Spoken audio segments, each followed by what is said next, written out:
Awali tuligusia kuhusiana na kile ambacho kilijiri kule Marekani. Yes. Karibuni mmoja kati ya wanaharakati ambao walikuwa akizungumza kati ya moja ya chuo na wanafunzi na wadau wengine alipigwa risasi kabisa. Na kutokana na hilo kumekuwa pia na maoni mbalimbali ambayo yametolewa kikemewa pia na baadhi ya viongozi akiwemo Rais wa Marekani Donald Trump, hata Barack Obama na wanaharakati wengine. Tutafahamu mengi zaidi kuhusiana na kile ambacho kimejiri, tukiungana sasa na Profesa David Monda, mhadhiri na mchambuzi wa masuala ya kimataifa mbalimbali akiwa kule New York. Habari Profesa Monda na karibu sana. Asante kunialika. Naam, Prof, kwanza utuambie tu kwa ufupi nini kilitokea, na tufahamu tu kwanza kwa ufupi huyu mwanaharakati ambaye amekuwa gumzo duniani hivi sasa, Charlie Kirk, ambaye ameuawa siku kadhaa zilizopita, alikuwa ni mtu wa namna gani ama ni nani hasa, kwa kumfahamu tu kwa muhtasari kuhusu profile yake?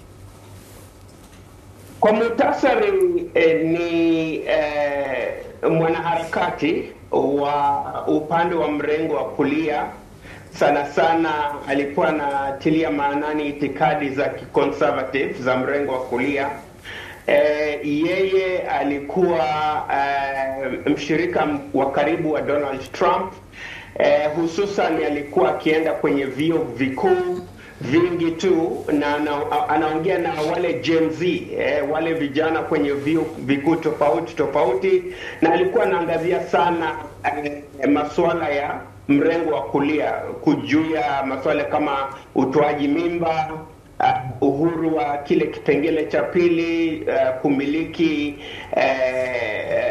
kumiliki bunduki, masuala ya mabadiliko ya tabia nchi, na pia yale tunaita hapa Marekani tunaita culture wars, yani kuhusiana na masuala ya ubaguzi wa rangi na nafsi ya serikali. Lakini pia alikuwa anachukiza sana kwa sababu alikuwa na matamshi makali, anadhofisha maslahi ya makumbusho ya utumwa. Alikuwa anasema ya kwamba wanawake hawana akili timamu ya kuweza kujimudu, lazima wasikize mabwana zao, hawana kile kipawa cha kuongoza. Alikuwa anasitiza pia jambo la kushangaza ya kwamba lazima tuwe na bunduki kwa sababu lazima kuwe na wachache watawawa, naye pia akawawa na bunduki. Kwa hiyo alikuwa anasitiza uhuru wa kusema kile kipengele cha kwanza, lakini alikuwa na matamshi ya utata sana. Yapo mapokeo tofauti kutokana na hili ambalo limetokea, na nini hasa kinatajwa kuwa labda chanzo cha kijana yule kumpiga risasi? Ni vigumu kujua kwa wakati huu kwa sababu bado polisi na FBI wanafanya makachero wa FBI wanafanya uchunguzi zaidi. Lakini mtu kama huyu Charlie Kirk na matamshi yake makali kuhusu, kwa mfano, uhamiaji. Alikuwa anasema wahamiaji wote wafurushwe. Alikuwa anasema wahamiaji wanaleta hali ya kusambaratisha kwa uchumi wa Marekani, ya kwamba hawana mchango wowote, na alikuwa pia na matamshi ya ubaguzi wa rangi kwa wengi na wengine. Kwa hiyo alikuwa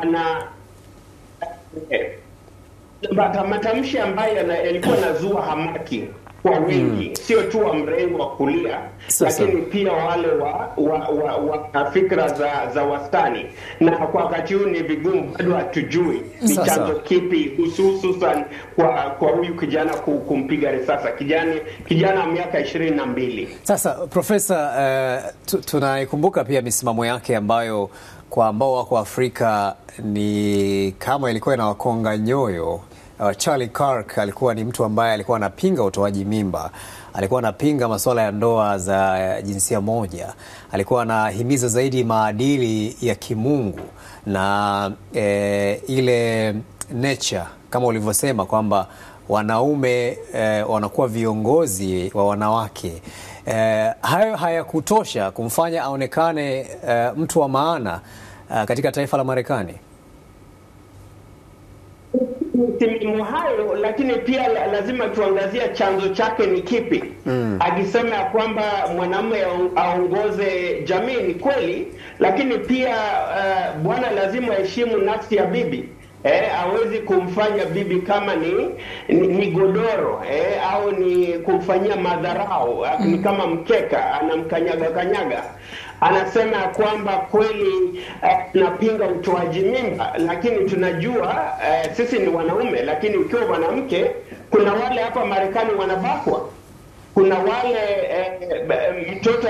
mtoto wa kike anaweza kubakwa na baba yake au na mjomba. Kweli ungependa huyo mtoto akae na ile mimba? Kuna wasichana ambao bado ni watoto wanaweza kubakwa, hawajamaliza shule, wengine wanabakwa wanapata ukimwi. Lakini kihalisia hapa Marekani vile mahakama iliamua mwaka 1973 ya kwamba utoaji mimba lazima iletwe kwa umma, kwa wote, kwa majimbo yote. Sio kusema lazima kila mtu aweze kutoa mimba, lakini pia tunajua kwa hali ya afya ya wanawake, kuna wengine lazima watoe mimba kwa sababu ni hatari kwa afya yao. Kuna wengine pengine wangependa kutoa mimba kwa sababu zao za kibinafsi. Kwa hiyo Charlie Kirk kama mwanamume ambaye hawezi kupata mimba alikuwa anasisitiza haya matamshi ya kukinzia, na hakuwa na ule upole au ustaarabu vile alikuwa akielekeza misimamo yake. Pia kumalizia nikisema vile alikuwa akiangazia ndoa za jinsia moja. Kweli kwa mila nyingi Afrika hatukubali hayo, lakini pia nafsi ya Tanzania na nafsi ya Kenya ni tofauti na nafsi ya Marekani. Hii ni nchi ya watu zaidi ya milioni 350, watu kutoka mataifa mengi, watu kutoka dini nyingi tofauti. Huwezi kuambia kila mtu lazima wafuatilie msimamo mmoja, utasambaratisha nchi. Kwa hivyo matamshi yake na vile alikuwa tena anabagua na kufanya ule unyanyapaa na kudhoofisha nafsi ya wanawake, kusema ya kwamba hawana akili timamu, hawawezi kuongoza. Wanawake weusi ni watu wapumbavu, lazima waongozwe. Ya kwamba nafsi ya mwanamke ni kukaa nyumbani asikize mume wake. Ni mambo ambayo yalileta utata sana. Sawa. Na pia alikuwa pia na wafuasi wengi kupitia mitandao yake ya kijamii, na mara baada ya kifo chake mke wake amejitokeza akazungumza kuwa yeye pia atakuwa chachu, ama hicho ni moja kati ya vitu ambavyo vimempa chachu kuendeleza hilo ambalo mumewe alianza. Unaona hili kwa kiasi gani likifanyika? Mimi naona huo ni kujaribu ni kujaribu kuipaka rangi ile sura ya chuki ya Charlie Kirk, kwa sababu tunajua Charlie Kirk alikuwa na matamshi ya chuki kwa watu weusi. Alikuwa anabagua watu weusi, alikuwa anadhoofisha nafsi ya wanawake, lakini anaifanya hivyo chini ya kusema ni kipengele cha kwanza. Kwa hivyo vile upande wa mrengo wa kulia sasa wanajaribu kumbadilisha sura Charlie Kirk kuonekana kwamba yeye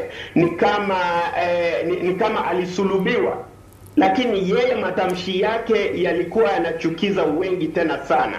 Tusahau kwa mfano vile alikuwa akisisitiza kipengele cha pili.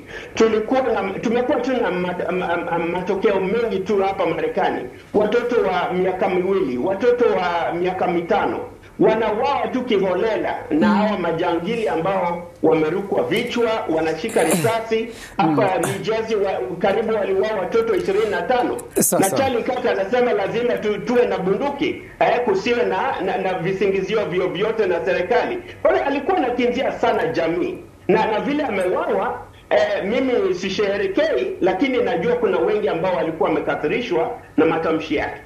Naam, sasa unazungumziaje nafasi ya wanaharakati ambao wana mawazo pengine tofauti kupata nafasi katika nchi ya Marekani, nchi ambayo inaonekana kwamba pengine ni salama kwa watu kutoa mawazo yao wakiwa huru na kutoa mitazamo yao ya kuwa huru? Kulikoni tena Marekani wanaharakati wanauawa?